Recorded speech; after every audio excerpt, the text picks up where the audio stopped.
Hey everyone, Mr. Happy here, and welcome to Mondays with Mr. Happy, aka Mr. Happy Mondays, a weekly Q&A show where you ask me questions and I answer them. Another week of not doing a whole lot. I haven't been doing State of the Realm. I haven't been working on too many videos. I did get the Fizz Range versus out, and I am going to start working on the other ones as well. But honestly, after Dawn Trail, I just needed to take care of some stuff that I let kind of fall to the wayside after or while Dawn Trail was, while I was going through all the videos and the hype with all that. So fortunately, this week, hopefully Wednesday, I will have something major that's been lingering over me like a black cloud all taken care of.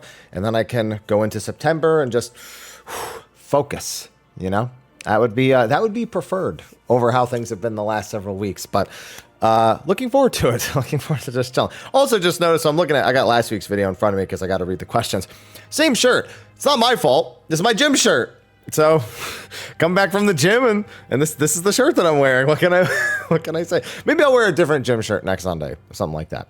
But anyway, I think there were quite a few questions, so this will probably be a longer one, so I should get started. Thanks to the sponsors over on Patreon for supporting, and also, I'm undecided. I think I am going to throw the Magic Spoon ad onto this video as well. I put it on the Fizz Range versus, so I'm not sure. So right after this will either be the Magic Spoon ad before the first question, or it will be the first question.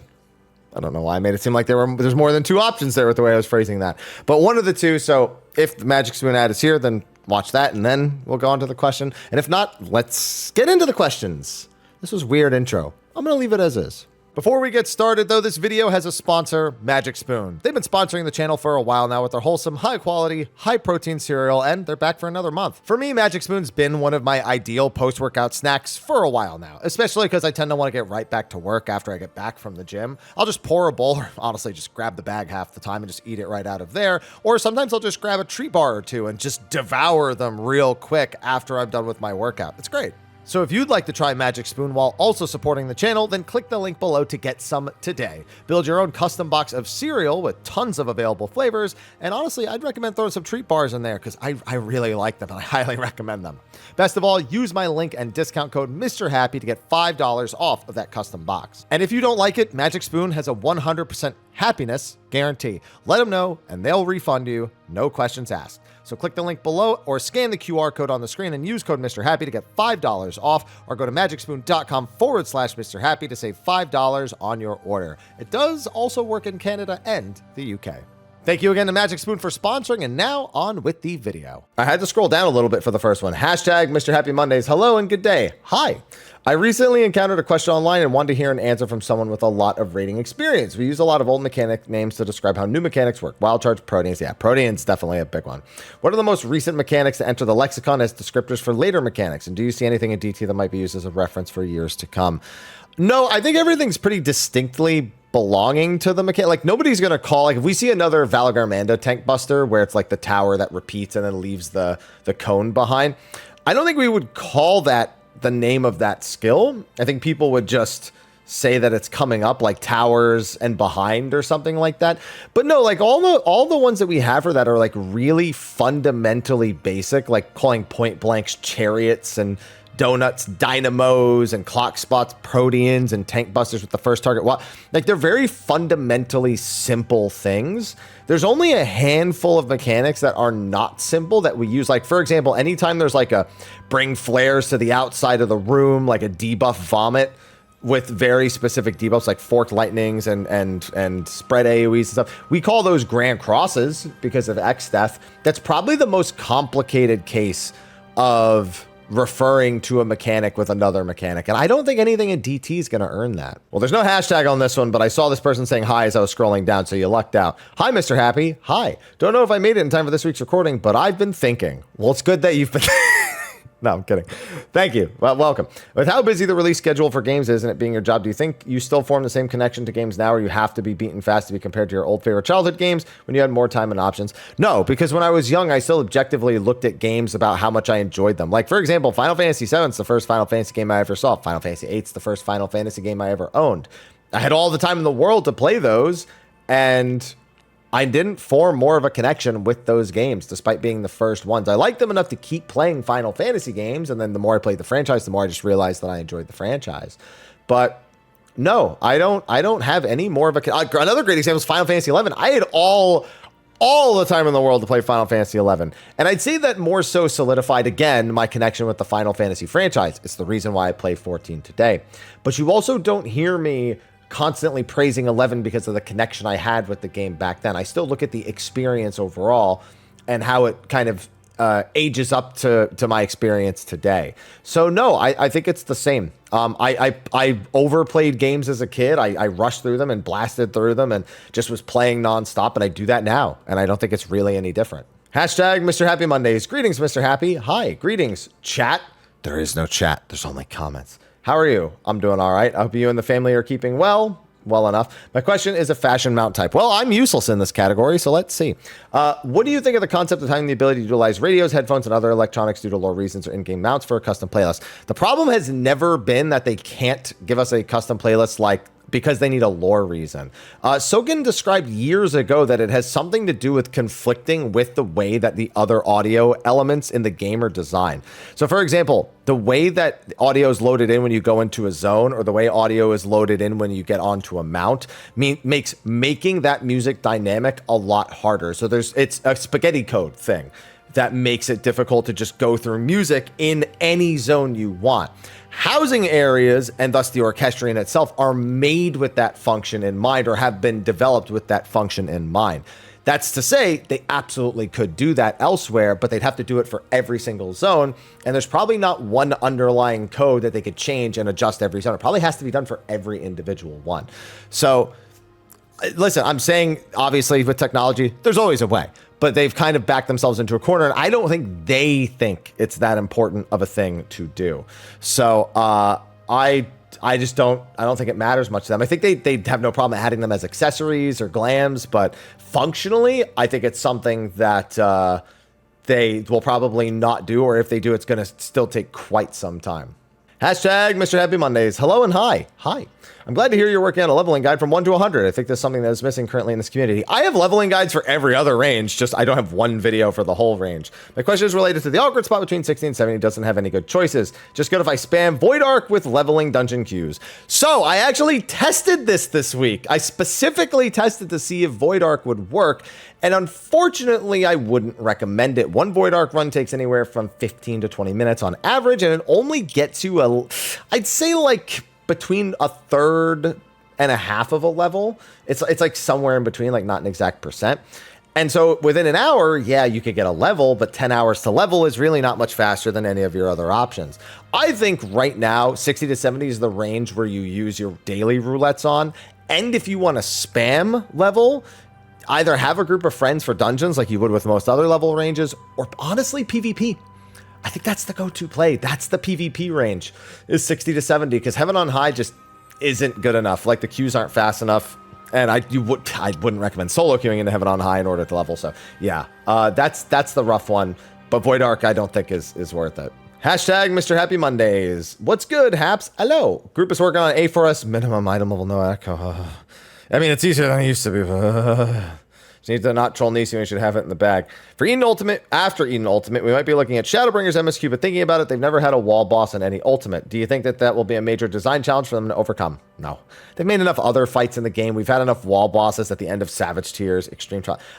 It is an interesting observation because they have never done a wall boss for an Ultimate before. I don't think it's a problem at all. I mean, honestly, half of our non-wall bosses in Ultimates in like the last expansion might as well be. They're you know what they are? They're center of the room wall bosses, where they're in the center of the room, but they're basically reachable through the entire room. So it's like not a wall boss, but like it still kind of has that same vibe. You know what I mean?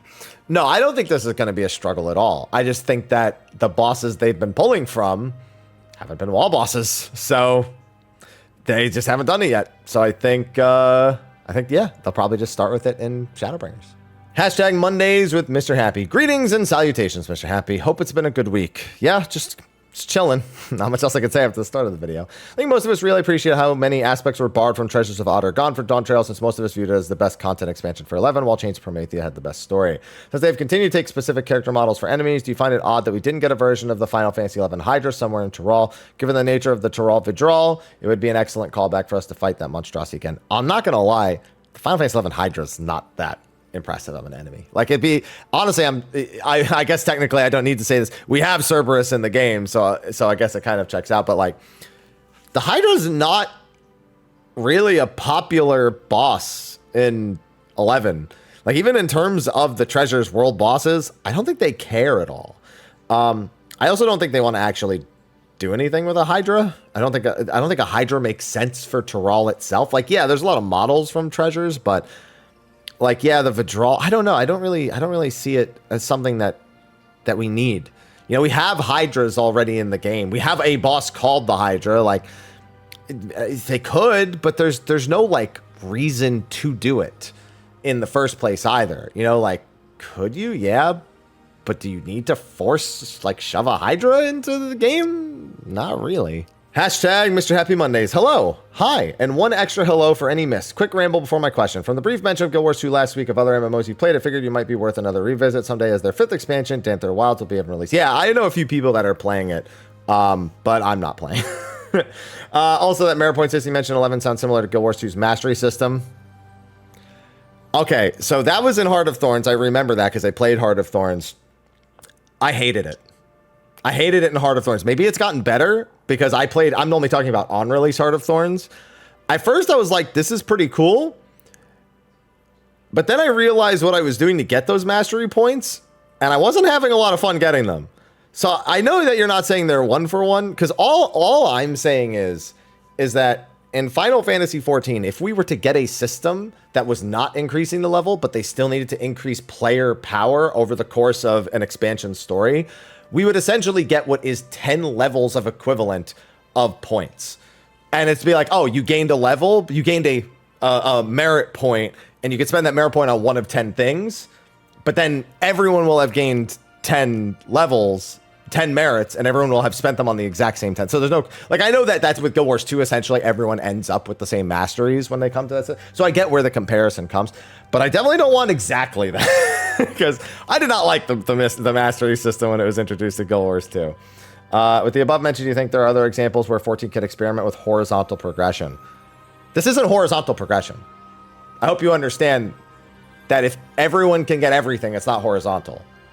It's just your level's not going up, but you are vertically still gaining power.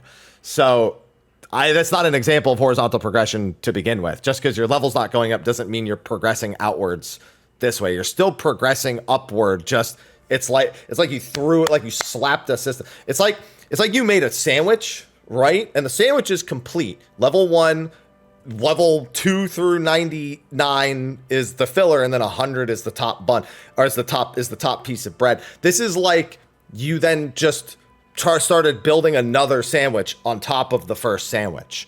You know what I mean? And now you're just filling it with whatever other thing that you actually want. So no, I don't have another good example because it's not good for Final Fantasy XIV. It's just not a fit to have actual horizontal progression.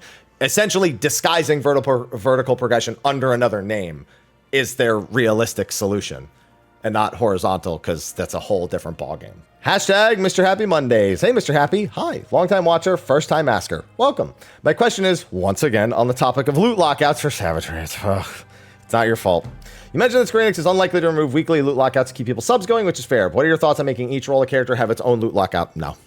There's 5 roles in the game. Now, I understand that there's 5 job classifications. If you ask for 3, tank, healer, DPS, eventually you get the why not just have one for each role. And at that point, you are effectively just gearing out everything in the same period. This is exactly why they don't unlock loot. They try to make loot more readily available, but the average person is not out there collecting swaths of loot for all of the roles. A lot of people play 1, maybe 2, or maybe gear 1 and just want to have a second one that has gear in case they want to use it for something else. Most people aren't out here trying to collect 20 jobs worth of bits. You know what I mean? So by doing this, you're essentially appealing to those people, giving them more loot and raid options in a week that they then gear up and stop playing, which is ultimately the problem. A lot of the people who want the gear to be unlimited, they are not people who are then going to pay it forward and go into the PF. There are some, but those are a lot of people that are not going to go pay it forward and go join PFs and help people get clears. They're just going to disappear from the PF, because now they've really completed all of their loot across the jobs. Unfortunately, the benefit to the player doesn't match the business smart decision. So it's a conflict. Like, I have to be realistic. Would this be beneficial? Would I make use of this? 100%. Are you kidding me? I would love to go in and be able to heal for one group and tank for another. And sure, of course I would. I'm an advocate for this. I realistically have to look at what the smart decision for them would be. Thus, I'm able to cull my actual expectations. And they wouldn't. There's just no reason for them to actually do something like this, because all it does is get a lot of people out just as fast, if not faster, than they otherwise would have been. It's just, it sucks, but it's the actual truth. As Warrior Main, I'm doing Viper, but while I'm searching for my Warbis, I have no options for gearing Viper besides creating an alt. No, just get crafted gear. It doesn't matter. That's just it. Just get crafted gear. Once you're done with your tomes for one job, start spending your tomes on the second job. Roll need on absolutely everything every single week, and you're gonna have to make some form of change to the way the coffers work to implement. But what are your preliminary? Yeah, no, they would never do this.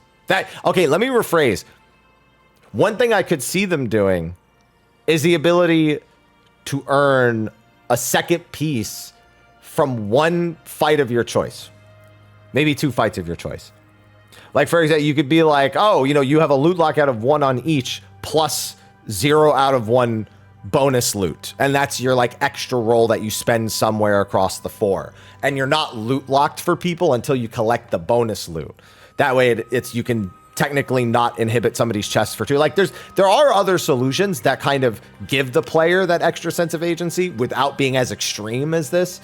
And that's likely. I'm not even saying that's the change they would be more likely to make. They're just more likely to make a change that isn't so drastic in terms of doubling or tripling the amount of gear any individual player can earn per week. That's why tomes are capped at 450 after all this time still too, and why they don't raise them to 900 right before the next raid tier comes out, except for the last one when the next expansion's about to come out. So, like, their reasons it just works out that way. Like, we just have to look within that realm to figure out what they could do versus the more extreme stuff. Hashtag Mondays with the Haps. Hey, Happy, how you doing? I'm doing all right. You doing all right? I'm doing all right. Question for you. With the final MSQ boss from DT proper, when do you expect we'll get the extreme fight? 7.1. Literally every expansion, the final boss from the MSQ is the extreme trial of the 0.1 patch. So Shinryu 4.1, Thornton 3.1, Ultima 2.1, Hades 5.1, Endsinger 6.1. They pace it that way because they want to, and they always have. There's no reason to have 3 extreme. There's also no reason to have 3 extreme trials. Heck, for a while we had 2 extreme trials release with I say for a while, for one expansion. Heavensward, they put out 2 weapons. They had a Bismarck weapon and a Ravana weapon, and it was useless because one was immediately better than the other because they were different item levels. Then starting in Stormblood, they made an accessory and weapon. There's no reason to have a third. What are you going to get? Like, the third one's going to be armor that's going to get replaced in like a few weeks anyway because the expansion just released. No, this one allows them to add something else for players that aren't into raids, that maybe don't want to collect the tome weapon every week, or just want a new set of glam that has an actual item level curve to it. Because this weapon will be something that'll be more useful to most players because its item level is going to be what are we at right now? So are we at 730? What's the item level right now? 730, right? For like the Savage. So yeah, I think it'd be 725 if pattern holds. So it's really good for most people. They can put it later, and it acts as like a catch-up mechanic plus motivation for like gearing up off rolls, which, applies to what we had before. They're trying to incentivize you gearing up those rolls that you didn't gear through the raid, and weapons are one of those factors. Hashtag Mr. Happy Mondays. Hi, Haps. Hi. Hope Mom and the cats are well. Doing all right. Been playing on and off since 1.0. Decided to give a shot at Savage Tier for the first time and joined a static. Well, I've never done normal content, but I've been holding my own and improving. I don't know, man. I'm just turned off by everyone checking Parsis logs and all their third-party crap. I agree with most third-party crap. Logs I get because there's actually something to gain, but most people, I'm gonna say it, most people are too dumb to use logs. They just go, "Ooh, I'm purple, I'm orange." Bro, there's information in there that you need to actually improve. Like, your static's gonna collapse because people can't show up. Well, that's a different thing altogether. That does happen to some statics. What advice you give someone who wants to play the Savage harder content, doesn't want to commit to a static every week? Party Finder. That's what everyone else does. Just go Party Finder every week. There's nothing wrong with okay. I can't say there's nothing wrong with Party Finder. There's nothing wrong with progressing through Party Finder, so long as you can handle the insanity. Hashtag Mr. Happy Mondays. Hey, Happy. Hi. For M1S Mouser, you mentioned a strategy where you stay on one side and don't need as much movement, but I can't think of a way to do that without relying on a lot of luck. So, to be completely honest, it's not entirely earnest. So there's two patterns for Mouser. In each of them, either the north side of the boss only has to move once or the south side of the boss only has to move once. So if you see which pattern it is, you can just you can basically be dead center until you see the pattern and then shift onto the side that only has to move once. But then you're technically moving twice because you had to shift. You see what I mean?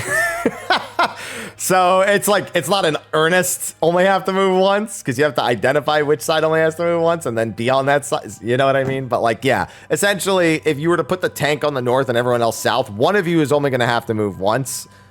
And that's all there is. That's realistically what I mean by that. Hashtag Mr. Happy Mondays. Greetings. Hi. Hello. Hi. Hope you're having a good day, Happy. Good day today. This might be a weird topic to ask, but I rarely see it discussed. What are some tips on how to aim your camera and what to look at when raiding? What are the major factors to make up decision as to where your camera is facing? Are there any fights with unique camera placement you can think of? Well, you need to know where the mechanics are happening, and then you need to look at where the mechanics are happening. I mean, it sounds condescending as fuck, but that's the truth. You have to know where the mechanics are coming from and then aim your camera at where the mechanics are coming from. If the mechanics are on the other players, like if it's a bunch of debuffs, then just focus on you and know what you need to do. But that's realistically all I have to do. Oh, the mechanic is for example, if you're a tank with mustard bomb and you don't want to murder your bard and make a funny short slash Twitter clip, then you aim the camera at the rest of the party so you know who is your target that you're going to be going to deliver the mustard bomb to. Anyway, but that's all there is. One big thing is that as much as you're comfortable making it so the boss is more visible with your camera angle, so going for angling at 0 is a bad idea, in my opinion, for raids. My angle is 35, and realistically, there are times where I consider putting it closer to 50 or 60, but you want as much of the boss visible on the screen so you can see where the mechanics are coming from. But that really only works with people with really crisp and clean UIs, like keeping them towards the bottom or not really having all their skills because they know which buttons do what automatically. It really depends on your UI. That's why I like my UI, so I keep mine at the 35 angle because it works for me. And then I just aim my camera where the mechanics are happening. Hashtag Mr. Happy Mondays. Hello. Hi. I was wondering what you would like to see as the next healer. I don't know. I still say Time Mage. They've said they considered doing Time Mage at one point. I could see it happening. For instance, I think a melee healer. No, there's no such thing as a melee healer. I know what you're thinking. Oh, Monk and Pandaria, blah, blah, blah. No. In Final Fantasy XIV, as a healer, you need to be functional at every single range. And I can tell you this right now, I'm not making room for a healer in melee range for spread mechanics. I'm not doing it. And you know what? A lot of other people aren't doing it too. If you've got double melee and that healer needs to be in melee and there's any mechanic that involves... Nah, dude, they're fucking off. All right? No, there's no such thing as a melee healer in 14. There's never going to be such a thing as a melee healer. Final Fantasy 14 is constructed to require healers to be functional at all ranges, not to have to be in melee range in order to do it. If there's no target available, then I guess you could say in melee range of the player, I walk up to them and punch them with my healing in the face. That's still technically melee. Yeah, 14's not built for that. And I don't see them ever doing that. Hashtag Mr. Happy Mondays. Hi, hey, and good morning. Good morning. It's afternoon for me, almost evening, but it'll be morning tomorrow. I was debating this with a friend and I was wondering, how would you rank the music from the tiers so far in the game, including Arcadian and the 4 songs? All the tiers? I'm not going to do that right now. We've got 10 years worth of raid tiers to go over. I don't have the time to do that. I'll give you the Arcadian. Give it all, then a risky bet, then whatever the hell M1S is called, then M2S, then M3S. There you go. I'll give you that, but I don't even know why I'm saying Savage. I guess because I said give it all and risky bet, which you can clearly tell are my favorites because they're the two I know the name for. But I'm not going to do all that. We're going to be here forever. I'm not going to do all that. Howdy haps, hashtag happy Mondays with Mr. A. First time asker, welcome. I just finished the raids here with my group I put together, and it was a train wreck most of the way through. When you're attempting a week 1 prog, how do you trial people to join your group? This year I tried trialing people through extremes, and vibes and skills were great in the extremes, but turned into a bad time. We do low item level old savages. Now, not minimum item level, no echo. No, we did low item level. Basically, 2 of the people in my raid team in the last expansion and now in this expansion came up with a set of gear that works to go into older raids and still maintain your level 100 skills and the approximate damage taken and damage dealt that you would have had back then. The healing normally suffers, so the healing's normally tougher, but overall, it ends up working out quite well. Now, you technically can go into old Savage raids, but extremes are not a good test of skill, especially not for Savage prog. You very much need to know, can people do something that they've never experienced before without looking it up, which is why the low item level stuff is really good. And how do they contribute to figuring it out? How do they contribute to with their consistency? How do they perform under pressure? How do they adjust? How do they recover? But going into old Savage raids is probably your best way. Old Ultimates. Criterion is amazing for trialing people. When we start getting Criterions in Dawn Trail, that'll probably be a really premier way of trialing people for the remainder of whatever tiers are available at that time. But yeah, no, definitely something harder than extremes. Oh my God, this is so much text. Hashtag Mondays with Mr. Happy. Hi, Haps. Doing good? I'm doing pretty good. You doing all right? I'm doing all right. Interesting to say Ashes of Creation is dead in the water. Seems to be moving into Alpha starting in October. You seem to have higher hopes for Pantheon. My views are the opposite. Someone who follows both back to wild. Pantheon I have little faith in. His death of lead and tonal artistic shift in the last year seems to send people like decade for years. Curious why you think it's good or at least better shape to stop playing Pantheon. Art style shift reannounced. It seems to be like they're starting all over from scratch again, which made me think the game will never launch. Very constructed state of hops. AOC seems to have more of a game of scene. I was curious to see dead in the water. A month ago, Alpha was doing okay with work and development. Probably keep following both sides. MMO. The open world basically said, okay, so Ashes of Creation has been a shit show for almost a decade at this point. It's literally the Star Citizen of MMOs that constantly is trying to sell access or the ability to give feedback and has tried to pivot and do. I honestly, AOC for me was like kind of in an okay spot up until they did the Battle Royale. The Battle Royale was clearly a Battle Royales are popular right now. Let's see if we can cash grab this. Oh, we're just using it to test the gameplay and get feedback on the gameplay. Why would you want a Battle Royale to test the gameplay for your MMO?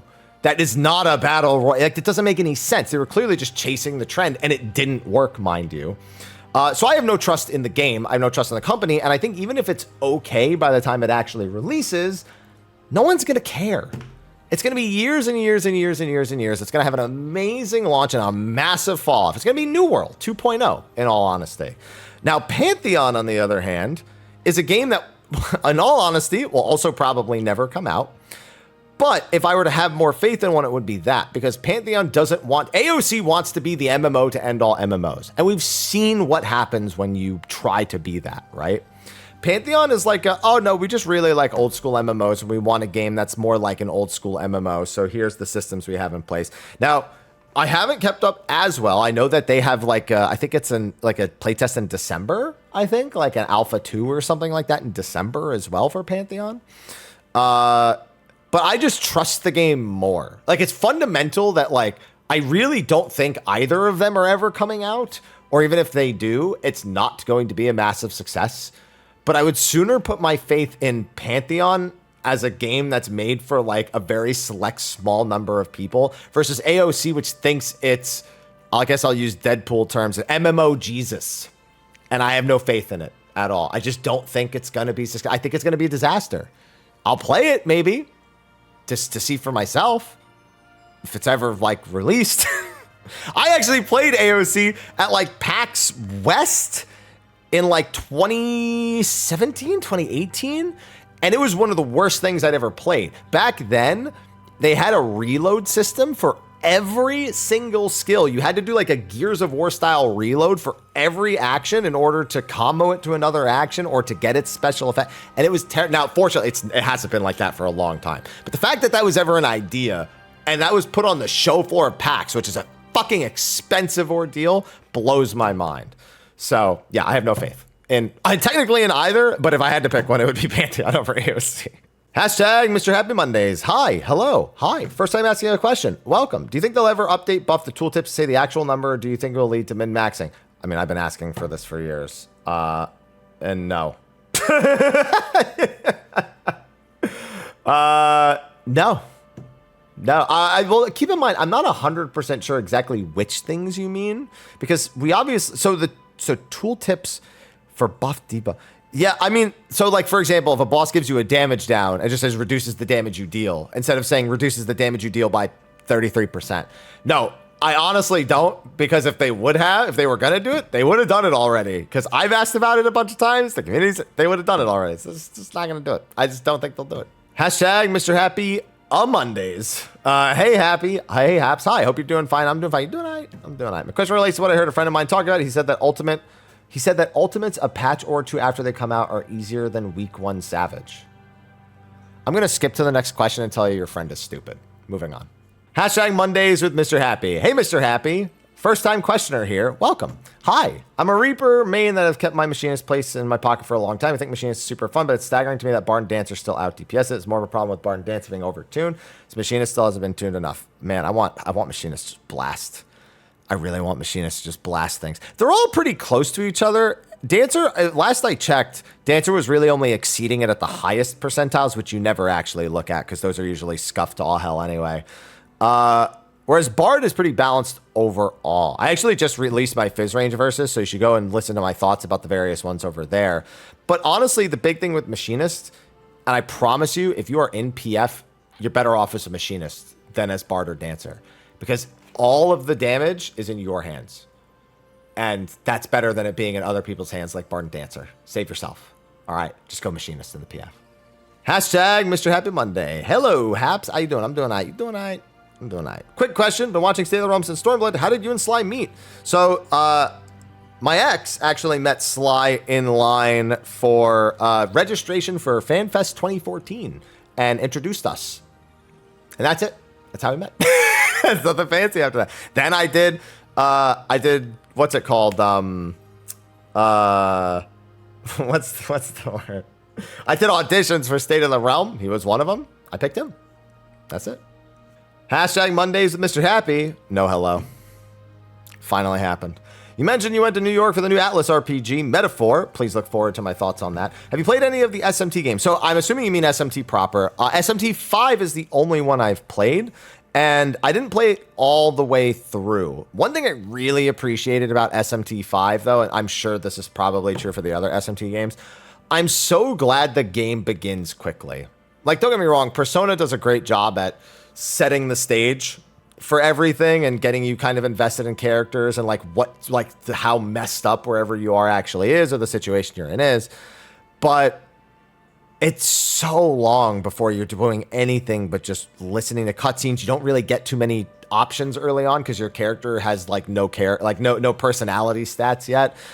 SMT kind of just gets you going into the meat of the gameplay pretty quick, and I appreciate that. So I actually would really like to finish SMT 5, but I don't know if and when I'll get to do that. But yeah, no, solid. I enjoyed the bit of time, I forgot how many hours I played SMT 5, but I had a good time with it. Somebody was asking if making someone go for a world-class troller is evil. No, just tell them to look up a guide, and honestly, if I had put more effort into it, it would have been way faster. But yeah, no, it's not that bad. Hashtag Mr. Happy Mondays. Hey, Haps. Hey, how you doing? I'm doing all right. You doing all right? I'm doing all right. My question is pretty short, sweet, and to the point. Grand Company ranks. What gives? So I get this question weekly or bi-weekly. They said they're only going to add new ranks if there is a good reason to add new ranks. So if there's some sort of gameplay element tied to it, if there's some sort of advancement that makes sense, they just don't want to add them for the sake of adding them. So that's why they are where they are. Hashtag Mondays with Mr. Happy. Hey, hiya, and hello. I'll take one of those and give it to the last person. The person 2 questions ago who didn't say hi.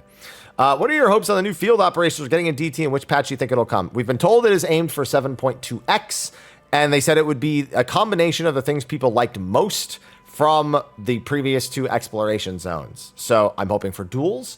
I'm hoping for its own internal progression system closer to something like what Eureka has, but I would also like to be able to level in it like Bozia. There's a lot of pluses and minuses that you can take. I really just want the raids in each zones, I want something closer to Notorious Monsters. I want a more interesting, like, in-zone progression system. And I want did I say duels? I said the raids, duels. We know we're probably getting a Savage, like, 24-man style thing because they've already mentioned it. And I want to waste hundreds of hours in making every relic. So, looking forward to it. Hashtag Monday with Mr. Happy. Hey, Haps. Hi. Hope you're having a great day. Solid day. Keep it short, as I'm sure the questions about your fitness journey are starting to get a bit old. Every question gets old, but I answer them every week anyway, because that's what I do for you. Curious, someone who's currently at an all-time low when it comes to self-esteem, are there any basic things I can do with no equipment to drop some weight? Walk. That's it. Don't run, don't sprint, don't even jog. Walk. Put on your favorite playlist and just walk. Go outside, walk. Walk around your apartment. I could walk around my apartment complex if I wanted to. I know people who do that. They don't even go outside to walk. They just walk through the halls and just get their 10,000 steps in a day. Walk. That's it. Just walk. Walk, walk, walk. Get some sun. Go outside and walk. Just walk. That's honestly like the number one thing people don't do. They think, oh, I'll sit down, go to the gym, come back, sit down, walk. It's like so much good for you to just walk. Hashtag Dawn Streamer Hapool Jaja Monday. That was a wild hashtag. Greetings and hello to the Valve Happy and salutations to the Valve Mad. Only one of them's here today, at least at the moment. Last year, I enjoyed the confessions from the Duty Finder episode of State of the Realm. In fact, it's my favorite episode. Yeah, we should do that again. I'm sure that's what you're asking. Yeah, we should do that again. I like that. I'll put it on the list. Hashtag Mondays with Mr. Happy. Hi, hey, hello, hi, what's up? How's it going? It's going all right. What's up there? Hey, ceiling, what's up? Anyway, depending on what gets revealed at Gamescom this week, it's question mark. There was nothing ever. Wait, what gets revealed at Gamescom? Oh, I assumed you were talking about 14. What are the chances of Dawn Trail Tri-Series be a collab with Monster Hunter Wilds? Oh, no, there was never going to be anything 14 related coming out of Gamescom. Well, actually, that's not true. There are interviews, and I should make some videos on them, and I'm waiting for more to come out. But yeah, I mean, there's that. You can see us tussling with Diablos and Shaloni and Valgarmonda being used for a hunt in return. The last time Yoshi P spoke about Monster Hunter, he said that they would put Nidhogg in Monster Hunter, and they would take as you said, Diablos from... they would put Diablos in 14. But, I mean, for Wilds, I feel like... Would you really want to go with such a vanilla monster with like Diablos? Would you not want to go for something more wild? But I guess I just want to make that my answer. But it wouldn't be a trial series, no. And they shouldn't be doing into. Honestly, after the Nier raid, we learned don't do that. Don't do that anymore. Just make your trial series something that has to do with 14. Make your raid series something that makes sense in 14. So, like the fact that Nier's entire existence is like not lore relevant to 14 will never not upset me. It's relevant to Nier. Doesn't matter for us at all. So, yeah. No more trial series. No more series. And you're like, well, perhaps Final Fantasy 11. It's going to have Final Fantasy 4. It's going to make sense within 14's world and lore. Whatever they do with that. Whether or not I approve of what they do with that, that's a different story. But like something like Ivalice is not, tactics is in Final Fantasy 14. It's all the names and places and locations from Ivalice that you know of are now being used and referenced in 14. That's fine, but no. I don't want this. Just if you're gonna do a one-off trial and be done with it, all right. If you really want to do a trial series, it's not even Monster Hunter related. We literally have the Vidral. Just use the Vidral as a trial series. Make them a bunch of things from like Final Fantasy games, like really obscure, like big references to, or like monsters, references to big monsters from the past series, like they did with Valgarmanda, and do that. Don't no collab trial series, please. Hashtag Mondays with Mr. Happy. Hey there. Hi. Longtime watcher, first time asker. Welcome. I started playing around Endwalker release of DT's my first expansion launch. My friend has been pushing me to try DT Extreme since I never fought any EXs, at least not sync, while playing catch up. However, I just don't see the point. I don't need the gear. I'm fine without having the mounts, and the whole process of throw yourself at a boss, much time to learn the mechanics sounds miserable, more miserable than fun for me. So my question is, what are your reasons for doing Extreme Savage Fight? What makes them enjoyable? What am I missing that makes them more fun than chore? Well, experiencing something that's brand new that you've never experienced before, learning to overcome something and improving yourself. Self-improvement is definitely a big thing, and I carry this same philosophy here as I do in the rest of my life. If I can't improve the quality of my life by learning new things and tackling new challenges, then I'll remain static the entire time and go nowhere and be miserable. So I would definitely not like that. I find fulfillment and fun in learning and improving. Hashtag Mondays Happy Mister. Hey there. Hi. How in the world is M2S the hardest fight to get PF reclears in the entire week? Well, this isn't a real question because people aren't good in PF. So actually, I guess to give a more educated answer. So the first 2 fights in a raid tier in the PF are normally worse for reclears. Now, you might be thinking that that doesn't match your experience, but think about the ratio of difficulty to embarrassing wipes. And I bet you that the earlier fights in most PFs are the ones where that happens the most. Like alarm pheromones, people can't do it because it's random and they have to pay attention. They can't just stand in a spot and wait for it to resolve. They have to be paying attention. They have to look around. They have to remember the order of the things, and they have to be entirely responsible for themselves. And people are really bad at doing that. Same with stuff in like Beat 1, for example. So yeah, the quality of the player in the earlier fights is normally lower, and people don't actually know how to play the game. So there's all that. Hashtag Mr. Happy Monday. I almost forgot to say hello. So hello. Hi. Wow, I thought I was the only one who played Silk Road Online. Listen, I feel like more like it played me, but you know. Pick your brain and give me an opinion on why Silk Road Online is a bad example of MMOs. Because it's literally from the generation of MMO that is the worst example of an MMO. Like, level 28 in Silk Road, there are 3 back-to-back quests. 3 that are kill 1,000 enemies, collect 1,000 of an item, and then collect 1,000 of another item, but this third time, the item is not guaranteed to drop. It takes literally days to do that. And it's part of the advancement. And that's at level 28. It keeps getting worse. Not to mention that there's all sorts of gameplay systems that are abusable. Obviously, the fact that if somebody drops an item on the ground and Loot Master is on, then the party leader would earn the loot. Obviously, it has a massive botting problem because of things like that. And while it's interesting that Silk Road had a system where you could put down what is essentially a dummy bomb that if attacked kills whoever attacks it, aka an anti-bot item, bots are also smart enough to not do that. If anything, it got people who were just holding the auto attack button, which would run to the nearest enemy and just do your attacks automatically in order to kill them.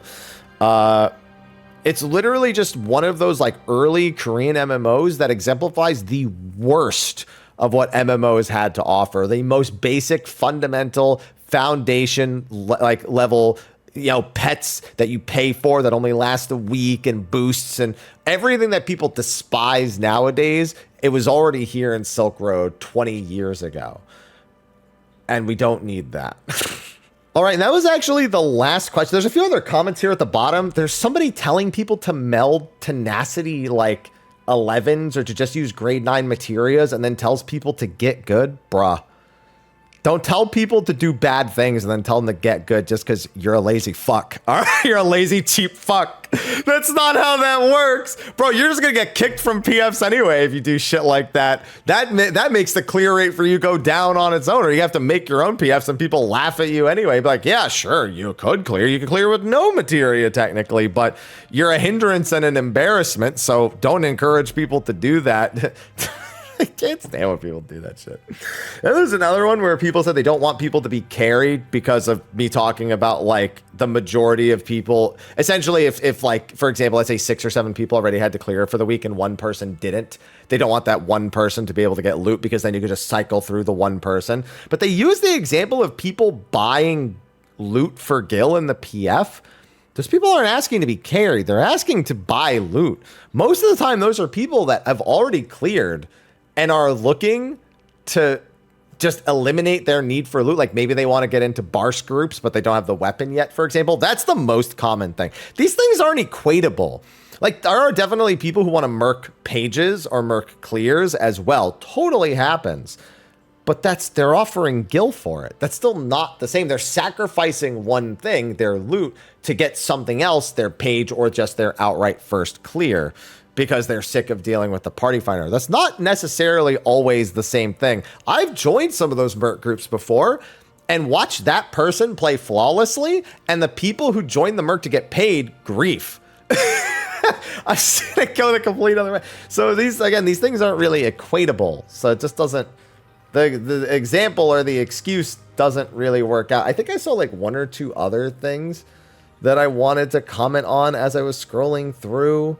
I don't remember. There's discussion about the raid mitts. Somebody was saying that like there don't need to be pros and cons to jobs for them to be unique. You can have both because like WoW has cooldowns, more creative or like that.